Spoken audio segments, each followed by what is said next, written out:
Colossians 2:18-19 വായിക്കാമോ? അവിടെ നമ്മൾ വചനത്തോടെ നമ്മൾ മനസ്സിലാക്കണം എന്തുമാത്രം ദൈവത്തിൻ്റെ വചനം പറയുന്നത്. നമ്മൾക്ക് നമ്മുടെ ചിന്താഗതി മാറണം. അപ്പോൾ പെർസെപ്ഷൻ മസ്റ്റ് ചേഞ്ച്. എങ്കിൽ മാത്രമേ നമ്മൾക്ക് ആ ദൈവം പറയുന്നത് എന്താണെന്നും അത് സ്വീകരിക്കുവാനും അത് ആസ്വദിക്കുവാനും പറ്റുകയുള്ളൂ. വായിക്കാം. മായാദർശനങ്ങൾ വിശകലനം ചെയ്തുകൊണ്ട് കപട വിനയത്തിലും ദേവദൂതന്മാരുടെ ആരാധനയിലും ആഭിമുഖ്യം കാണിക്കുന്ന ആളുകൾ നിങ്ങളെ വഞ്ചിക്കാതിരിക്കട്ടെ.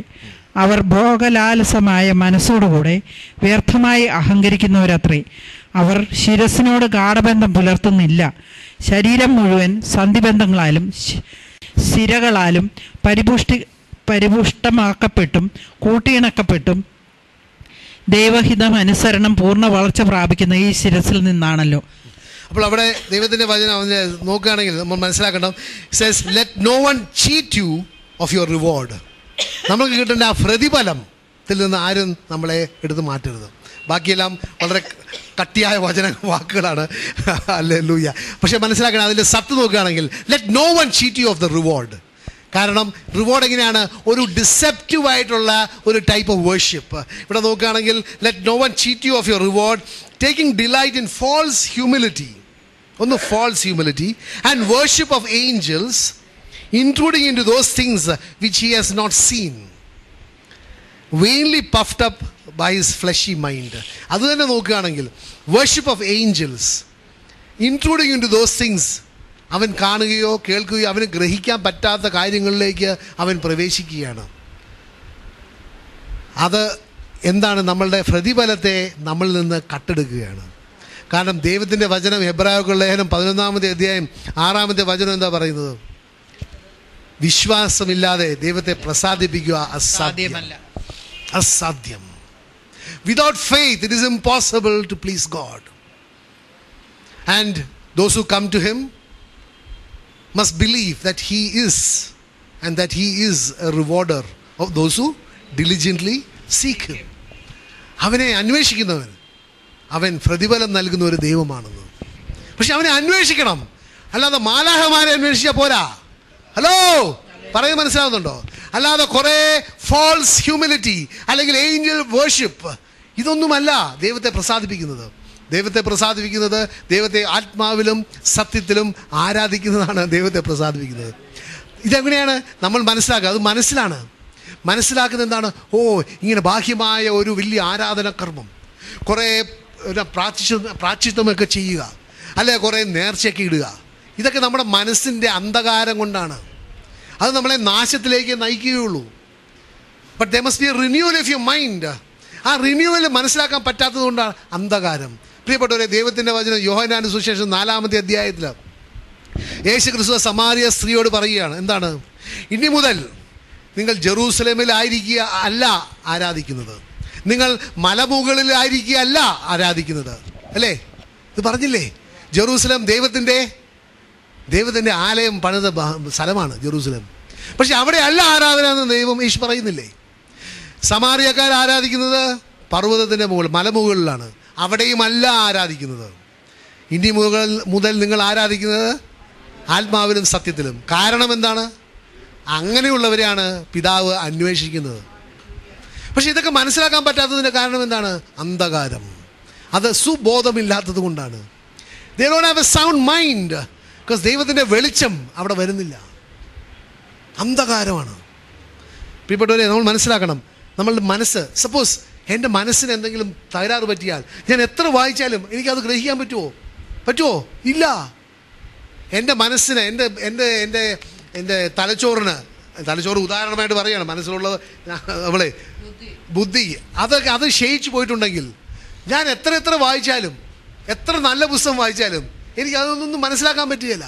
അതുപോലെയാണ് നമ്മളുടെ മനസ്സ് അന്ധകാരത്തിലാണെങ്കിൽ ദൈവത്തിൻ്റെ വചനം വായിച്ചാലും മനസ്സിലാക്കാൻ പറ്റുകയില്ല. അതുകൊണ്ടാണ് ദൈവം പറയുന്നത്, യു നീഡ് സുബോധം, സൗണ്ട് മൈൻഡ്. ഹല്ലേലൂയ. അതുകൊണ്ടാണ് റോമൻസ് 12-ാമത്തെ അധ്യായം 3-ാമത്തെ വചനം എന്ന് പറയുന്നത്. അവിടെ ഒരു വചനം മാത്രം, ഒരു വാക്ക് മാത്രമേ ഉള്ളൂ, തിങ്ക് സോബർലി എന്ന് പറയുന്നുണ്ട്. ഒന്ന് വായിച്ചേ. എനിക്ക് ലഭിച്ചിരിക്കുന്ന കൃപയാൽ പ്രേരിതനായി നിങ്ങളോട് ഞാൻ പറയുന്നു, ഉള്ളതിലധികം മേന്മ ആരും ഭാവിക്കരുത്, മറിച്ച് ദൈവം ഓരോരുത്തർക്കും നൽകിയിരിക്കുന്ന വിശ്വാസത്തിൻ്റെ അളവനുസരിച്ച് വിവേകപൂർവം ചിന്തിക്കുവിൻ. വിവേകപൂർവം ചിന്തിക്കുക. Think soberly. അല്ലാതെ ഇന്നയാൾ പറഞ്ഞു അതുകൊണ്ട് അത് ശരിയാണ്, അല്ലെങ്കിൽ ഇങ്ങനെ അച്ചടിച്ചിട്ടുണ്ട് അതുകൊണ്ട് അത് ശരിയാണ്, അല്ലെങ്കിൽ ഭൂരിപക്ഷം ആൾക്കാർ ഇങ്ങനെ ചെയ്യുന്നത് അതുകൊണ്ട് അത് ശരിയാണ്. That is not sober thinking. അത് വിവേകമനുസരിച്ചുള്ള ചിന്തയല്ല, അത് മെജോറിറ്റി അനുസരിച്ചുള്ള ചിന്തയാണ്. മെജോറിറ്റി എപ്പോഴും ശരിയാകണമെന്നില്ല പ്രിയപ്പെട്ടവരെ. കാരണം മെജോറിറ്റി ശരിയായിരുന്നെങ്കിൽ നോയയുടെ കാലത്ത് മഴ പെയ്യുകയില്ല. ഹലോ, മെജോറിറ്റി ശരിയാണെങ്കിൽ നോയയുടെ കാലത്ത് മഴ പെയ്യുകയില്ല. കാരണം എന്താണ്? അന്ന് വരെ മഴ ഈ ലോകത്തിൽ പെയ്തിട്ടില്ല. പർവ്വതത്തിൻ്റെ മുകളിലാണ് അന്ന് ആ സ്ഥലം. പ്രിയപ്പെട്ട, അതുകൊണ്ട് മെജോറിറ്റി എപ്പോഴും ശരിയാകണമെന്നില്ല. ദൈവത്തിൻ്റെ വചനം എപ്പോഴും ശരിയാണ്, കാരണം അത് സത്യമാണ്. ഹല്ലേലൂയ. അപ്പോൾ നമ്മൾ സത്യത്തെ മുറുകെ പിടിക്കണം. അതുകൊണ്ടാണ് പിന്നെ നമ്മൾ മനസ്സിലാക്കണം ഇതിൻ്റെ ഈ അന്ധകാരത്തിൻ്റെ കാരണം എന്താണ്. അന്ധകാരണത്തിൻ്റെ പ്രധാന കാരണം യേശു ക്രിസ്തുവിനെ നിഷേധിക്കുന്നതുകൊണ്ടാണ്. Because they reject the truth. യേശു ക്രിസ്തു ആവുന്ന സത്യത്തെ അവർ നിഷേധിക്കുകയാണ്. കാരണം നമുക്കറിയാം, റോമാർക്ക് ലേഖനം 1-ാമത്തെ അധ്യായം 28-ാമത്തെ വചനം ഒന്ന് വായിക്കാമോ? And even as they did not like to retain God in their knowledge, they did not like to retain God in their knowledge. ഒന്ന് വായിച്ചേ സിസ്റ്റർ. ദൈവത്തെ അംഗീകരിക്കുന്നത് പോരായ്മയായി അവർ കരുതിയത്. പോരായ്മയായിട്ട് അവർ കരുതി. ദൈവത്തെ അംഗീകരിക്കുന്നത് പോരായ്മയായിട്ട് കരുതി. അതുകൊണ്ട് അത് നിമിത്തം അധമ വികാരത്തിനും അനുചിത പ്രവൃത്തികൾക്കും ദൈവം അവരെ വിട്ടുകൊടുത്തു. ഇംഗ്ലീഷിൽ ബ്യൂട്ടിഫുൾ ആയിട്ട് പറയുന്നുണ്ട്. So God gave them a debased mind, a corrupted mind. എന്തുകൊണ്ട്? ദൈവത്തെ അവർ അംഗീകരിക്കുന്നില്ല. They did not want to retain God in their knowledge. അങ്ങനെയുള്ള ഒരു മനുഷ്യന് സുബോധമില്ലാത്തവനാണ്, അവന് വട്ടാണ്, അവൻ പ്രാന്തനാണ്. ലോകത്തിൻ്റെ ഇടയിൽ ഏറ്റവും വലിയ ജ്ഞാനിയായിരിക്കും. ദൈവമില്ല എന്ന് പറഞ്ഞ് വലിയ തീസിസ് എഴുതി PhD കിട്ടിയവനായിരിക്കും. പക്ഷെ ദൈവത്തിൻ്റെ സന്നിധിയിൽ അവൻ പ്രാന്തനാണ്. He is ഡീബേസ്ഡ്. കാരണം നമുക്ക് 2 തിമോത്തി 4-ാമത്തെ അധ്യായം 3-4 വചനം ഒന്ന് വായിക്കാമോ? കാരണം ഇന്ന് സംഭവിക്കുന്ന ഇതാണ് ലോകത്തിൽ. പ്രിയപ്പെട്ടവരെ, പല വ്യക്തികൾക്കും യേശു ക്രിസ്തുവിനെ വചനം സ്വീകരിക്കാൻ പറ്റുന്നില്ല. അതൊക്കെ കെട്ടുകഥകളാണെന്നും ഒക്കെയാണ് പറയുന്നത്. പക്ഷെ അതേ സമയത്ത് അവർ ഈ ലോകത്തിൻ്റെതായ ഓരോ തിയറീസൊക്കെ അത് എന്നാ പറയുന്നത്, ഒരു കുഴപ്പമില്ല, അത് സ്വീകരിക്കാൻ തയ്യാറുമാണ്. വായിച്ചേ. ജനങ്ങൾ ഉത്തമമായ പ്രബോധനത്തിൽ സഹിഷ്ണുത കാണിക്കാത്ത കാലം വരുന്നു. കേൾവിക്ക് ഇമ്പമുള്ളവയിൽ ആവേശം കൊള്ളുകയാൽ അവർ തങ്ങളുടെ അഭിരുചിക്ക് ചേർന്ന പ്രബോധകരെ വിളിച്ചുകൂട്ടും. അവർ സത്യത്തിന് നേരെ ചെവി അടച്ച് കെട്ടുകഥകളിലേക്ക് ശ്രദ്ധ തിരിക്കും. സത്യത്തിനെതിരെ ചെവി അടച്ചിട്ട് കെട്ടുകഥകളിലേക്ക് ശ്രദ്ധ തിരിക്കും. ഇപ്പോഴും നമ്മൾ മനസ്സിലാക്കേണ്ട വലിയ സത്യം ഇതാണ്. ദൈവത്തിൻ്റെ വചനം നമുക്ക് എന്തിനാണ് ദൈവം തന്നിരിക്കുന്നത്? 2 തിമോത്തി 1-ാമത്തെ അധ്യായം 2 തിമോത്തി 3-ാമത്തെ അധ്യായം 16-17 വചനങ്ങൾ വളരെ വ്യക്തമായിട്ട് പറയുന്നുണ്ട് ദൈവം എന്തിനാണ് നമ്മൾക്ക് വചനം തന്നിരിക്കുന്നത് എന്നുള്ളത്. വിശുദ്ധ ലിഖിതമെല്ലാം ദൈവനിവേശിതമാണ്. ദൈവനിവേശിതമാണ്. അത് പൗലോസ് അപ്പോസ്തലൻ അല്ല എഴുതിയത്, യാക്കോബ് അല്ല എഴുതിയത്, യോഹനാൻ അല്ല എഴുതിയത്. യോഹനാൻ ഈ പെന്നിൻ്റെ പേര് എന്താണ്? ഈ സെല്ലോ പെന്നാണ്. ഈ സെല്ലോ പെന്നുകൊണ്ട് ഞാൻ എന്തെങ്കിലും എഴുതിയിട്ടുണ്ടെങ്കിൽ അത് സെല്ലോ പെന്നാണോ എഴുതിയിരിക്കുന്നത്? അല്ല, അതിൻ്റെ ഓതർ ഞാനാണ്. അതുപോലെ തന്നെ പൗലോസ് അപ്പോസ്തലൻ, യാക്കോബ്, യോഹന്നാൻ, മർക്കോസ്, ലൂക്ക, മത്തായി എല്ലാം ഓരോ സെല്ലോ പെന്ന് പോലെ പല പേരുകളുള്ള പെന്നുകളാണ്. അത് എഴുതിയിരിക്കുന്നത് ദൈവത്തിൻ്റെ ആത്മാവാണ്. ആരൊക്കെ വിശ്വസിക്കുന്നത്? ഹല്ലേലൂയ. ഒന്ന് വായിക്കേ. അവ പ്രബോധനത്തിനും ശാസനത്തിനും തെറ്റുതിരുത്തലിനും നീതിയിലുള്ള പരിശീലനത്തിനും ഉപകരിക്കുന്നു. അങ്ങനെ ഈ പ്രബോധനം, ശാസനം, തെറ്റുതിരുത്തൽ, നീതിയിലുള്ള പരിശീലനം, ഈ 4 കാര്യങ്ങൾ എൻ്റെ വചനത്തിലൂടെ എൻ്റെ ജീവിതത്തിൽ സംഭവിക്കുമ്പോൾ എന്നിൽ എന്താണ് ഉണ്ടാകുക? അടുത്ത വചനം വായിച്ചേ. ഇതുവഴി ദൈവഭക്തനായ മനുഷ്യൻ പൂർണ്ണത കൈവരിക്കുകയും എല്ലാ നല്ല പ്രവൃത്തികളും ചെയ്യുന്നതിനും പര്യാപ്തനാകുന്നു. പ്രിയപ്പെട്ടവരെ, നമ്മൾ മനസ്സിലാക്കണം, ദൈവത്തിൻ്റെ വചനം തന്നിരിക്കുന്നത് നമ്മളുടെ ടു മേക്ക് us ഒരു ഫുൾനെസ്സിലേക്ക് കൊണ്ടുവരാൻ വേണ്ടി, ഒരു പൂർണ്ണതയിലേക്ക് കൊണ്ടുവരാൻ വേണ്ടിയാണ്. ദൈവത്തിൻ്റെ ഹിതമനുസരിച്ചുള്ള നല്ല പ്രവൃത്തികൾ ചെയ്യുവാനാണ്. ദൈവത്തിൻ്റെ ഹിതമനുസരിച്ചുള്ള നല്ല പ്രവൃത്തി എന്താണ്? ബസ് ഷെൽട്ടർ പണിയുക, അല്ലേ? ഓർഫനേജ് പണിയുക, ആണോ? ബസ് ഷെൽട്ടർ പണിയുന്നത് നല്ലതാണ്, ഓർഫണേജും പണിയുന്നത് നല്ലതാണ്. പക്ഷേ ദൈവത്തിൻ്റെ ഹിതമനുസരിച്ചുള്ള പ്രവൃത്തി അതല്ല. ദൈവത്തിൻ്റെ ഹിതമനുസരിച്ചുള്ള പ്രവൃത്തി യോഹന്നാന്റെ സുവിശേഷം ഹല്ലേലൂയ 6-ാമത്തെ അധ്യായത്തിൽ 29-ാമത്തെ വചനത്തിൽ പറയുന്നുണ്ട്, ദൈവഹിതം അനുസരിച്ചുള്ള പ്രവൃത്തി എന്താണ്? അവൻ അയച്ചവനിൽ നിങ്ങൾ വിശ്വസിക്കുക. അവൻ അയച്ചവനിൽ നിങ്ങൾ വിശ്വസിക്കുക. അപ്പോൾ ദൈവത്തിൻ്റെ വചനം നമുക്ക് തന്നിരിക്കുന്നത് എന്തിനാണ്? അവനിൽ വിശ്വസിക്കുവാൻ വേണ്ടിയാണ്. അവൻ ആരാണെന്ന് അറിയുവാനും അവനിൽ വിശ്വസിക്കുവാൻ വേണ്ടിയാണ് ദൈവത്തിൻ്റെ വചനം തന്നിരിക്കുന്നത്. എന്തിനാണ് ദൈവത്തിൻ്റെ വചനത്തിൽ വിശ്വസിക്കേണ്ടതിൻ്റെ ആവശ്യം? എന്തുകൊണ്ടാണ് വിശ്വസിക്കേണ്ട ആവശ്യം? റോമർക്കുള്ള 1-ാമത്തെ അധ്യായം 16-ാമത്തെ വചനം പറയുന്നുണ്ട്, ഞാൻ ദൈവത്തിൻ്റെ, I will speak in English, I am not ashamed of the gospel of Christ because it is the power of God unto salvation. എനിക്ക്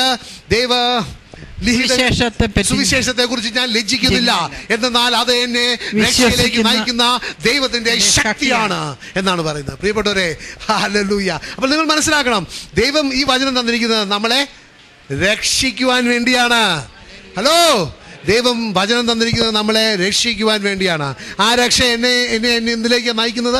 നിത്യ ജീവനിലേക്കാണ് നയിക്കുന്നത്. കാരണം ഇവിടെ അവനെ കുറിച്ചാണ് എഴുതിയിരിക്കുന്നത്. നമ്മൾ റോമർക്കുള്ള 1-ാമത്തെ അധ്യായം 3-ാമത്തെ വചനം പറയുന്നുണ്ട്, ഈ പുസ്തകത്തിൽ എന്തിനെ കുറിച്ചാണ് എഴുതിയിരിക്കുന്നത്? ഇതിന് സോളമനെ കുറിച്ചും ദാവീദിനെ കുറിച്ചും ഒക്കെ ആണെന്ന് വിചാരിക്കും മനുഷ്യർ. അല്ല, അവരെല്ലാവരും അന്നത്തെ ചില കഥാപാത്രങ്ങൾ മാത്രമാണ്. പക്ഷേ അതിനകത്തുള്ള സത്ത് ആരെക്കുറിച്ചാണ് എന്ന് വചനം വായിക്കാം. Romance 1:3.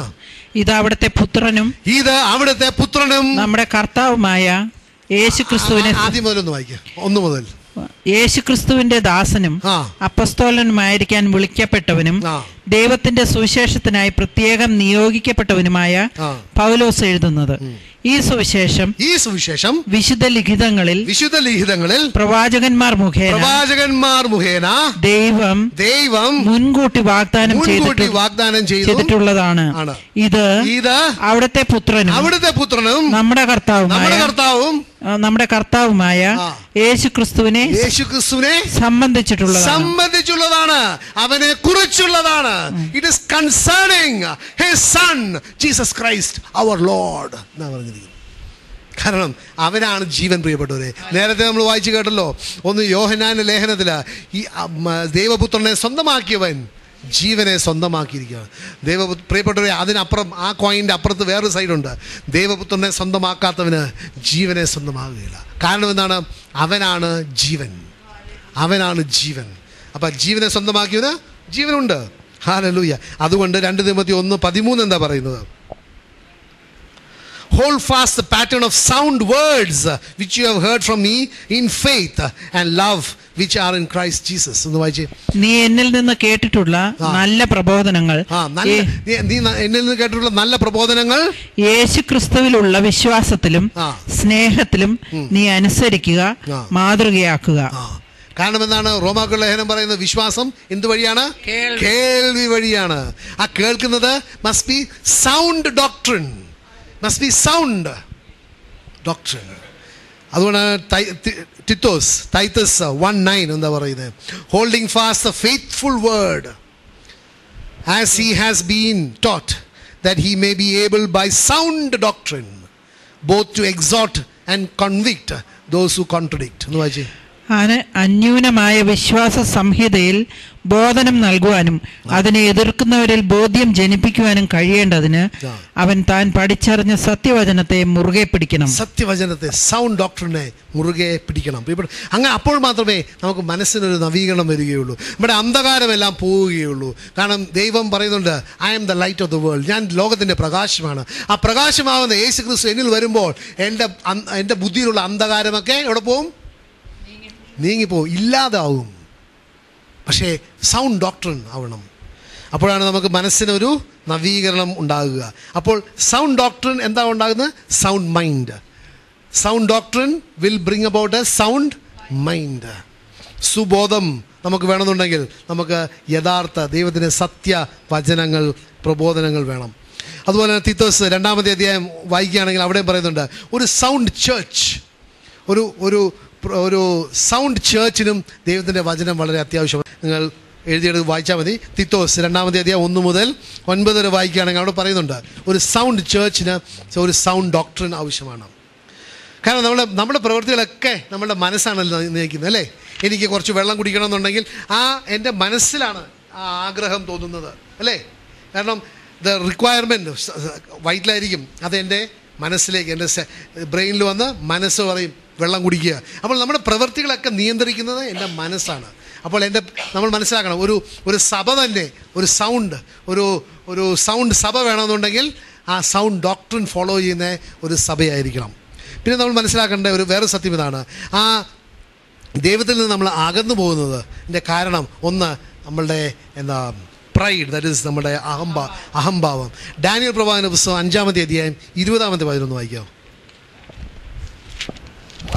When his heart was lifted up and his spirit was hardened in pride, he was deposed from his kingly throne and they took his glory from him. അവൻ അഹങ്കരിക്കുകയും ഹൃദയം കഠിനമാക്കുകയും ഗർവോടെ പ്രവർത്തിക്കുകയും ചെയ്തപ്പോൾ രാജസിംഹാസനത്തിൽ നിന്ന് അവൻ ബഹിഷ്കൃതനായി. നെബൂഖദ്നേസർ ആ രാജാവ് ഇത് കഴിഞ്ഞിട്ട് എവിടെ പോയി? ഒരു കാളയെ പോലെ പുല്ല് തിന്നാൻ പോയി അല്ലേ. പ്രിയപ്പെട്ട മനസ്സിലാക്കണം, ദൈവത്തിൻ്റെ എതിര് നമ്മൾ പ്രവർത്തിച്ചിട്ടുണ്ടെങ്കിൽ ദൈവത്തിൻ്റെ ക്രോധം തീർച്ചയായിട്ടും വരും. പിന്നെ വേറെ ഒരു കാര്യം, ദൈവത്തിൻ്റെ മനസ്സിൽ നിന്ന് നമുക്ക് ആ അന്ധകാരത്തിലേക്ക് പോകുന്നതിൻ്റെ കാരണം വിഗ്രഹ ആരാധന. ദൈവത്തിൻ്റെ ആലോചന നമ്മുടെ ജീവിതത്തിൽ ഉണ്ടാവുകയില്ല. ദൈവത്തിൻ്റെ മനസ്സെന്താണെന്ന് എനിക്ക് മനസ്സിലാക്കാൻ പറ്റാത്ത തരത്തിൽ ഒരവസ്ഥയിലേക്ക് വിഗ്രഹാരാധന കൊണ്ടുപോകും. നമുക്കറിയാം എസെക്കിയേൽ പ്രവാചകന്റെ പുസ്തകം 20-ാമത്തെ അധ്യായം 30, 31, 32 വചനങ്ങൾ ഒന്ന് വായിക്കാമോ? എസെക്കിയേൽ പ്രവാചകൻ. ഇസ്രായേൽ ഭവനത്തോട് പറയുക, ദൈവമായ കർത്താവ് അരുളി ചെയ്യുന്നു, നിങ്ങളും നിങ്ങളുടെ പിതാക്കന്മാരെ പോലെ നിങ്ങളെ തന്നെ അശുദ്ധരാക്കുകയും അവരുടെ മ്ലേച്ഛ വസ്തുക്കളുടെ പിന്നാലെ വഴിപിഴച്ചു പോവുകയും ചെയ്യുമോ? നിങ്ങൾ കാഴ്ചകൾ അർപ്പിക്കുമ്പോഴും പുത്രന്മാരെ ദഹനബലിയായി കൊടുക്കുമ്പോഴും നിങ്ങളുടെ വിഗ്രഹം മൂലം നിങ്ങളെ തന്നെ ഇന്നും അശുദ്ധരാക്കുന്നു. ഇസ്രായേൽ ഭവനമേ, നിങ്ങൾക്ക് എന്നിൽ നിന്ന് ഉത്തരം ലഭിക്കുമോ? ദൈവമായ കർത്താവ് അരുളി ചെയ്യുന്നു, ഞാനാണെ നിങ്ങൾക്ക് ഉത്തരം ലഭിക്കുകയില്ല. ജനതകളെപ്പോലെയും വിദേശീയ ഗോത്രങ്ങളെപ്പോലെയും നമുക്ക് കല്ലിനെയും മരത്തെയും ആരാധിക്കാമെന്ന് നിങ്ങളുടെ വിചാരം ഒരിക്കലും നിറവേറുകയില്ല. എന്തിനെ ആരാധിക്കുന്നത്? കല്ലിനെയും മരത്തിനെയും. ഇന്ന് എത്ര പേരാണ് പ്രിയപ്പെട്ടവരെ കല്ലുകൊണ്ടുണ്ടാക്കിയ പ്രതിമകളെയും മരം കൊണ്ടുണ്ടാക്കിയ പ്രതിമകളെയും ആരാധിക്കുന്നത്? അതിൻ്റെ മുമ്പിൽ മെഴുകുതിരി കത്തിക്കുന്നുണ്ട്, അതിൻ്റെ മുമ്പിൽ നേർച്ചയിടുന്നുണ്ട്, അതിൻ്റെ മുമ്പിൽ അതിൻ്റെ കഴുത്തിൽ മാലയിടുന്നുണ്ട്, അതിൻ്റെ മേത്ത് ചിലവർ സാരി ഇടുന്നുണ്ട്. ഹലോ, ബോഷത്വത്തിൻ്റെയും അന്ധകാരത്തിൻ്റെയും the depth. നേരത്തെ പറഞ്ഞില്ലേ, God will give them a debased mind. പക്ഷെ ദൈവം പറയുന്നത് അങ്ങനെ ചെയ്യുന്നവർക്ക് എൻ്റെ ആലോചന അവർക്ക് കിട്ടുകയില്ല, അവർക്ക് എൻ്റെ മനസ്സ് മനസ്സിലാക്കാൻ പറ്റുകയില്ല. പ്രിയപ്പെട്ടവരെ, ഇന്ന് വിഗ്രഹാരാധന എന്ന് പറയുന്നത് പലവരും പറയും അത് ആ വ്യക്തിയെക്കുറിച്ചൊരു ഓർമ്മ കിട്ടുവാൻ വേണ്ടിയാണെന്ന്. ആ വ്യക്തിയെക്കുറിച്ച് ഒരു ഓർമ്മ കിട്ടുവാൻ. പ്രിയപ്പെട്ടവരെ, അതൊക്കെ സാത്താൻ്റെ കബളിപ്പാണ്. കാരണം ദൈവത്തിൻ്റെ വചനം പറയുന്നുണ്ട്, പുറപ്പാട് പുസ്തകം 20-ാമത്തെ അധ്യായത്തിൽ പറയുന്നുണ്ട്, you shall not make any carved image of anything in the heavens or on the earth or in the waters എന്ന് പറയുന്നുണ്ട്. പക്ഷെ ഇന്ന് എത്ര ആരാധന സ്ഥലങ്ങളിൽ കാണുന്നുണ്ട്, എത്ര വ്യക്തികളുടെ രൂപമാണ് ഒന്നെങ്കിൽ കല്ലും മണ്ണും കൊണ്ടുണ്ടാക്കിയിരിക്കുന്നത്. അതിനെ തൊട്ടുമുത്തുന്ന എത്ര പേരുണ്ട്? പ്രിയപ്പെട്ടവരെ, എത്ര സ്ഥലങ്ങളിൽ അങ്ങനത്തെ കല്ലും മണ്ണും കൊണ്ടുണ്ടാക്കിയ പ്രതിമയിൽ വസ്തുക്കൾ കൊണ്ട് തൊടുന്നത് കൊണ്ട് അവിടെയുള്ള അഭിഷേകം നമ്മൾ തൊടുന്ന വസ്തുക്കളിലേക്ക് പകരുമെന്ന് വിശ്വസിച്ച് ചെയ്യുന്നുണ്ട്. ഇത് ചിലതും അല്ല, മിക്ക കാര്യങ്ങളും ഞാൻ ചെയ്തതാണ്. ഓ ഹല്ലേലൂയ! എൻ്റെ അന്ധകാര ആ കാലത്ത് എനിക്ക് യേശു ക്രിസ്തുവിനെ ഞാൻ രക്ഷകനും നാഥനും ആക്കാത്ത ആ കാലത്ത് ഞാൻ ചെയ്തിട്ടുണ്ട്. പക്ഷെ ദൈവത്തിൻ്റെ വൻ കൃപയാൽ, ഓ ഹല്ലേലൂയ, ഇന്ന് അതെല്ലാത്തിൽ നിന്ന് എനിക്കൊരു മോചനം കിട്ടിയിട്ടുണ്ട്. Hallelujah, hallelujah. പിന്നെ നമ്മൾ മനസ്സിലാക്കണം, ഇതെല്ലാം അന്ധകാരത്തിലാണ്. Because I did not have a sound mind. നേരത്തെ കേട്ടില്ലേ, ഒരു വേർഷിപ്പ് ഓഫ് ഏഞ്ചൽസ്, ഒരു ഫോൾസ് ഹ്യൂമിലിറ്റി ആ കാലത്തായിരുന്നു. പക്ഷെ ദൈവം പ്രിയപ്പെട്ടവരും നമ്മൾ മനസ്സിലാക്കണം, സ്നേഹിക്കുന്ന ദൈവമാണ്. എന്ന് നമ്മൾ ആ യേശുവിലേക്ക് തിരിയുന്നോ ആ മൂടുപടം മാറും, ആ മൂടുപടം മാറും. യേശു ക്രിസ്തു വെളിപ്പെടുത്തി തരും. He will love you. കാരണം യേശു ക്രിസ്തു മരിച്ചത് വലിയ നീതിമാനെ കൊണ്ടുപോകാൻ, സ്വർഗത്തിൽ കൊണ്ടുപോകാനല്ല.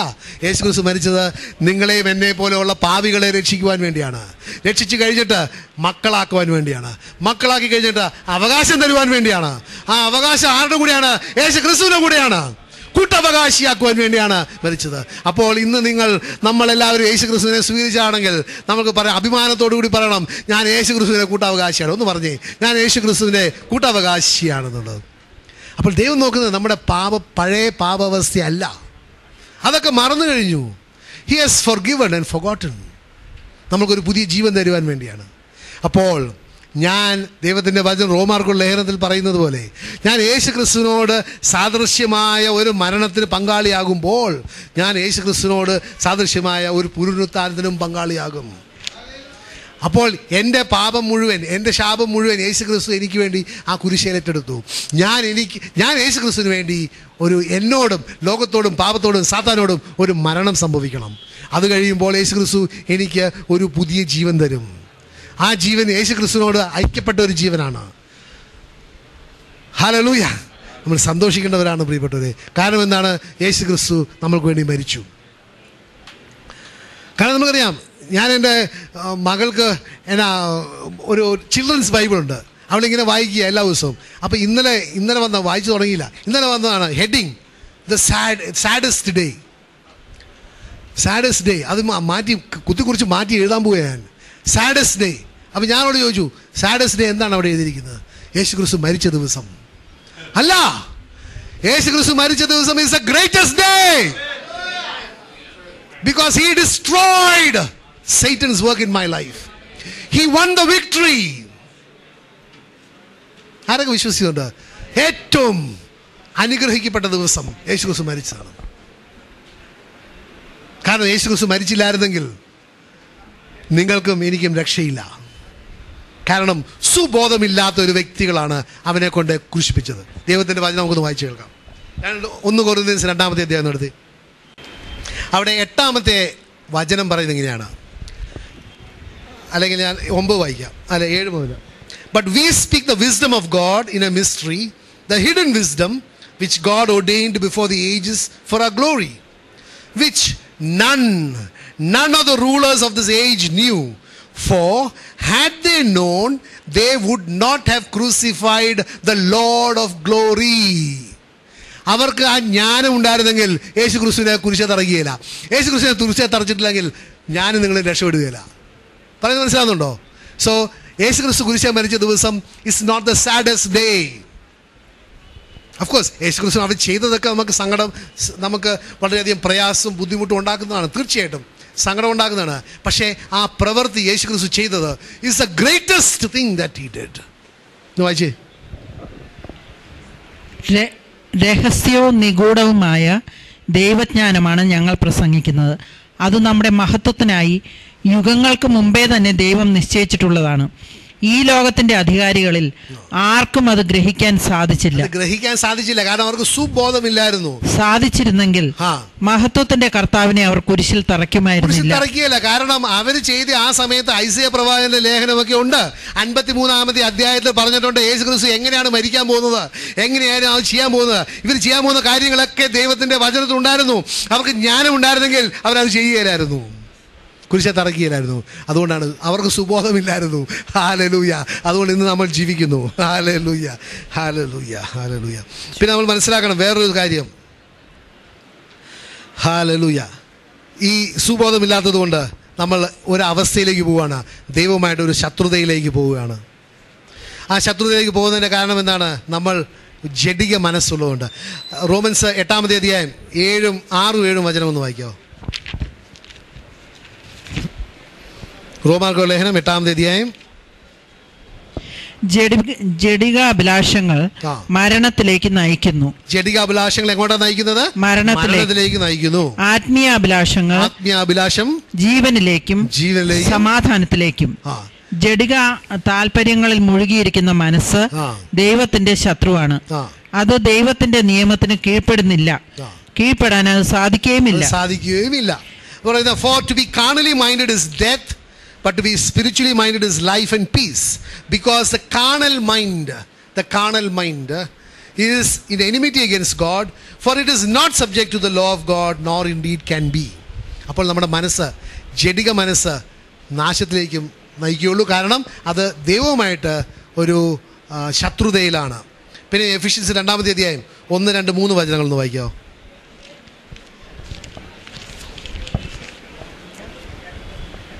അപരാധങ്ങളും പാപങ്ങളും മൂലം ഒരിക്കൽ നിങ്ങൾ മൃതരായിരുന്നു. അന്ന് ഈ ലോകത്തിന്റെ ഗതി പിന്തുടർന്നും അനുസരണക്കേടിന്റെ മക്കളിൽ പ്രവർത്തിക്കുന്ന അരൂപിയായ അന്തരീക്ഷ ശക്തികളുടെ അധീശനെ അനുസരിച്ചുമാണ് നിങ്ങൾ നടന്നിരുന്നത്. അനുസരണക്കേടിന്റെ ഈ മക്കളോടൊപ്പം ഒരു കാലത്ത് നിങ്ങളും ശരീരത്തിന്റെയും മനസ്സിന്റെയും അഭിലാഷങ്ങൾ സാധിച്ചുകൊണ്ട് ജഡമോഹങ്ങളിൽ ജീവിച്ചു. എന്തിനാണ്? ശരീരത്തിന്റെയും മനസ്സിന്റെയും അഭിലാഷങ്ങൾ സാധിച്ചുകൊണ്ട്. അപ്പം മനസ്സ്, അങ്ങനെ നമ്മുടെ മനസ്സാണ് നമ്മളെ ഇതെല്ലാം ചെയ്യുവാനായിട്ട് പ്രേരിപ്പിക്കുന്നത്. പിന്നെ കൊളോഷ്യൻസ് 1-ാമത്തെ അധ്യായം 21, 22 വചനം ഒന്ന് വായിക്കാം.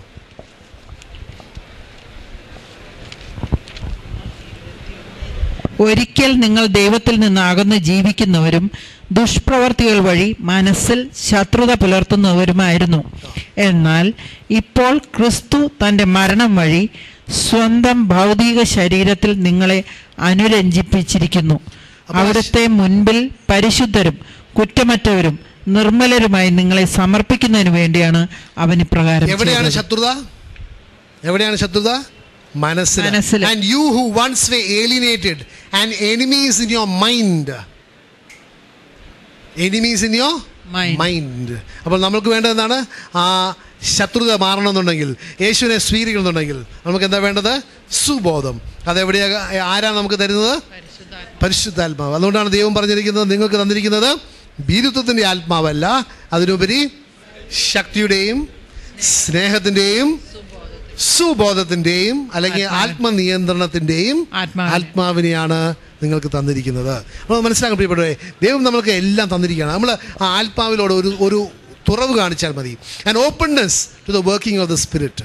അത് ചെയ്യുകയാണെങ്കിൽ തീർച്ചയായിട്ടും നമുക്ക് ഈ ദൈവത്തിൻ്റെ ആത്മാവ് നമ്മൾ വസിക്കുമ്പോൾ നമ്മൾ ആരായിത്തീരും? ദൈവമക്കളായിത്തീരും. കാരണം ദൈവത്തിൻ്റെ വചനം റോമാർക്കുള്ള ലേഖനത്തിൽ പറയുന്നതാണ്, ദൈവാത്മാവിനാൽ നയിക്കപ്പെടുന്ന എല്ലാവരും ദൈവത്തിൻ്റെ മക്കളാണ്. ആർക്കൊക്കെ സന്തോഷമുണ്ട്? ദൈവത്തിൻ്റെ മക്കളാണ്. ഹല്ലേലൂയ. ദൈവത്തിൻ്റെ മക്കളാണെങ്കിൽ ഹല്ലേലൂയ, യേശു ക്രിസ്തുവിൻ്റെ കൂട്ടവകാശിയാണ്. അവനോടുകൂടി മഹത്വത്തിലേക്ക് പോകേണ്ടവരാണ്. നമ്മൾ മനസ്സിലാക്കണം, നമ്മൾ ആരാണെന്ന് മനസ്സിലാക്കണം. കാരണം നമുക്കറിയാം പ്രിയപ്പെട്ട, പലപ്പോഴും നമ്മൾ ആരാണ് എന്ന് അറിയാത്തത് കൊണ്ടാണ് നമ്മൾക്ക് ഭയമുള്ളത്, നമ്മൾക്ക് ഒരു പ്രത്യാശയില്ലാതിരിക്കുന്നത്. ശരി, നമ്മളെ അത്രയധികം സ്നേഹിക്കുന്നുണ്ട്. ആ പ്രത്യാശ നമ്മളെ നിരാശരാക്കുന്നില്ല, അല്ലേ? ദൈവത്തിലുള്ള പ്രത്യാശ നമ്മളെ ഒരിക്കലും നിരാശരാക്കുന്നില്ല. കാരണം എന്താണ്? ദൈവത്തിൻ്റെ സ്നേഹം നമ്മുടെ ഹൃദയങ്ങളിലേക്ക് പരിശുദ്ധാത്മാവ് വഴി നമ്മൾക്ക് നൽകിയിരിക്കുകയാണ്, ചൊരിയപ്പെട്ടിരിക്കുകയാണ്. It has been poured out into our hearts. God's love has been poured out into our hearts by the Holy